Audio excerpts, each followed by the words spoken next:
चलिए बढ़ते हैं अपने एक और सवाल की तरफ। एक वेज है, inclined plane, alpha angle of inclination यहाँ पे दिया हुआ है।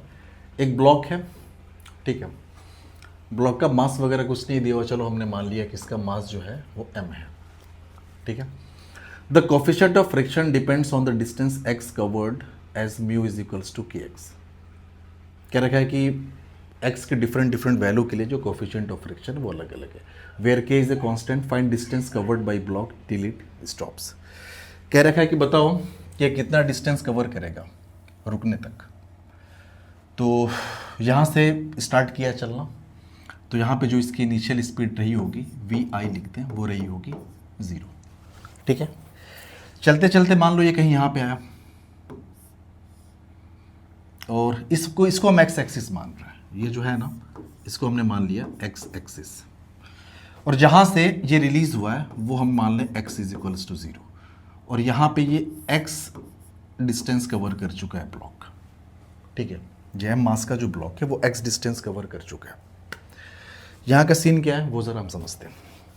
इस पे कौन कौन से फोर्सेस लग रहे होंगे, तो इस डायरेक्शन में लग रहा होगा mg साइन ऑफ अल्फा, ठीक है।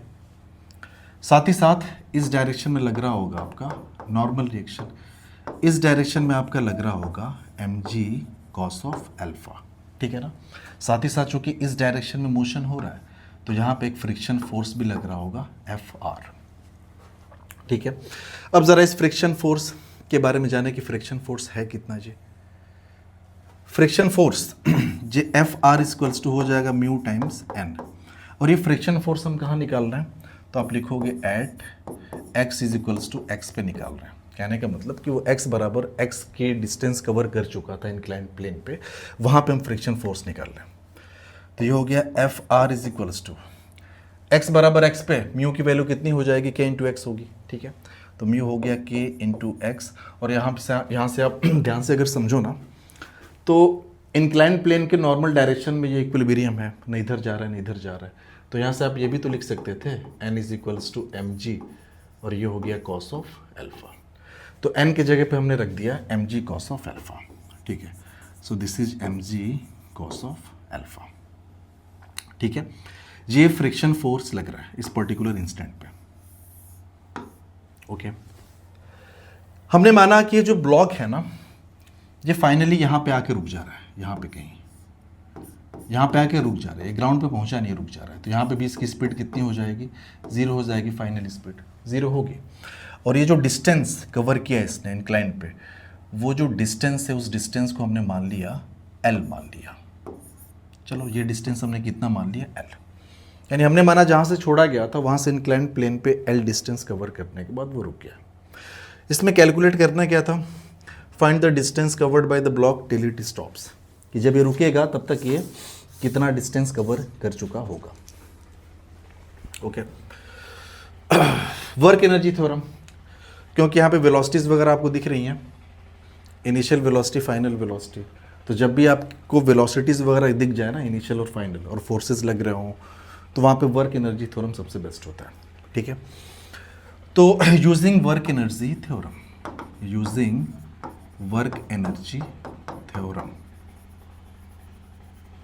वर्क एनर्जी थ्योरम कहाँ से कहाँ लगा रहा है, तो ये आपका हो गया इनिशियल पोजीशन और ये आपका हो गया फाइनल।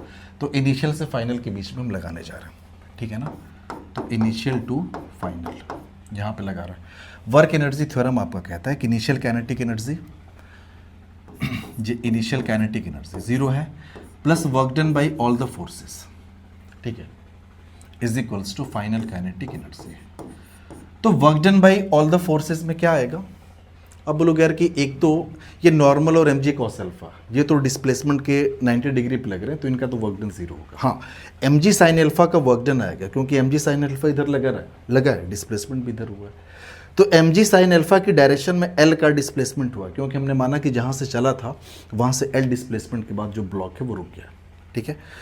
तो वर्क डन बाई आपका हो गया mg साइन अल्फा, तो ये हो जाएगा mg साइन अल्फा और डिस्प्लेसमेंट हो गया L का, plus work done by friction is equals to final kinetic energy पे क्या है, 0 है आपके। अब सवाल उठता है यार कि वर्क डन बाय फ्रिक्शन कैसे निकालें। चलो उसको देखते हैं। वर्क डन बाय फ्रिक्शन, तो ये हमारा इंक्लाइंड प्लेन है और ये किसी इंस्टेंट पे यहाँ पे था, यहाँ से ये चला था और ये एक्स पे था।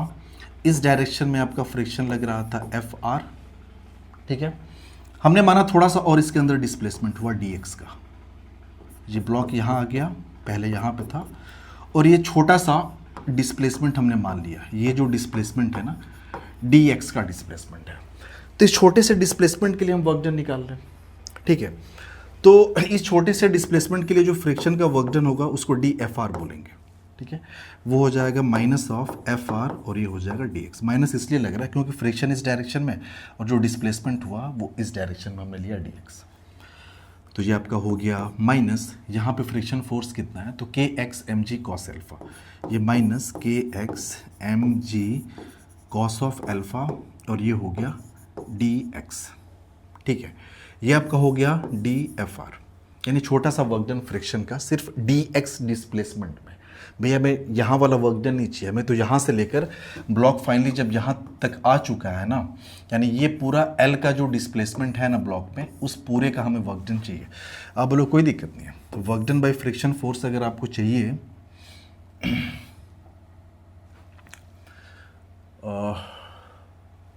सॉरी यहाँ पे लिखने में थोड़ा सा वो हुआ है, इसको आप ऐसे लिखिए। ये आपका हो गया work done by friction force, ये छोटा सा वर्क डन है, ओके। ये work done by friction force, हमें तो फ्रिक्शन फोर्स का टोटल वर्क डन चाहिए ना, यानी work done by friction force total चाहिए। अब बोलोगे जो छोटा सा वर्क डन निकला है ना बाई फ्रिक्शन फोर्स, उसको आप इंटीग्रेट कर दो। इंटीग्रेट कहाँ से कहाँ तक करना है तो ज़ीरो से लेकर एल तक करना है, क्योंकि एल का टोटल डिस्प्लेसमेंट हुआ है ब्लॉक के अंदर, ठीक है। ये माइनस को आप बाहर कर लो और ये आपका हो जाएगा k x m g cos of alpha और ये हो गया डी एक्स, ज़ीरो से लेकर ये आपका हो गया एल। जो कांस्टेंट है ना उनको हम बाहर कर लेते हैं। ये पूरा हम वर्क डन निकाल रहे हैं बाई फ्रिक्शन। ये हो गया minus m g cos alpha constant है, वो हम बाहर कर ले रहे हैं। तो आपका हो गया m g cos of alpha, ये बाहर हो गया, एम जी कॉस एल्फा बाहर हो गया, आपका के भी बाहर हो गया। चलो के को यहाँ लिख दे रहे हैं। अंदर बचा आपका एक्स डी एक्स, उसका हो जाएगा x square by two, x square by two, और आपकी लिमिट लग गई ज़ीरो से लेकर एल, ठीक है ना। So work done by friction, ये total work done by friction आ गया minus k m g cos of alpha divided by two, को बाहर कर लो और x के जगह पे l रखेंगे तो एल स्क्वायर हो जाएगा, फिर माइनस ज़ीरो, तो उसको रखने का कोई मतलब नहीं है।